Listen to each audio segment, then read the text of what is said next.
A mere 2 decades ago, a few individuals thought up an idea.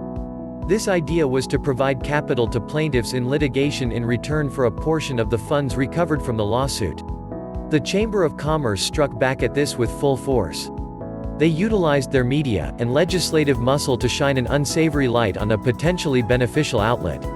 Simply put, the litigation financiers had to be driven out of existence. Yet, some litigation financiers were able to go public, and some have also grown large despite this early adversity. Most financiers work with small to mid-size law firms that often lack the resources for the wars of attrition that big law firms strategically mount in defense of their corporate employers. In a David versus Goliath dynamic, litigation finance can be the evening factor. Some financiers are motivated by a sense of social commitment, as well as a return on investment.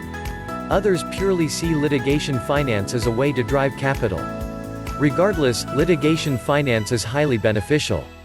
Further, it's not hard to see litigation finance, like the plaintiffs' bar itself, fulfilling a sort of regulatory function, forcing businesses to be held to a greater standard of accountability where the government or governing entity has failed to do so.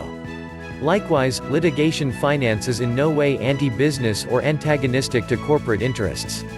Anyhow, the opposite is often true. In actual practice, financiers will not make any investments unless cases are meritorious. Typically, only 1 out of every 30 claims will get financed. Chukri, a litigation financer states, to portray litigation finance as a kind of piracy is disingenuous when its real impact is to help ensure what the public expects of every business transaction, namely, a level competitive playing field. Those that argue against the utilization of litigation finance say that the business is predatory in that they take a return on someone's reward. However, this is a necessary part of conducting business. All advances are given on a non-recourse basis. Thus, nothing is owed unless a successful judgment is given. The share of the return is merely a subsidy for assumption of a huge risk.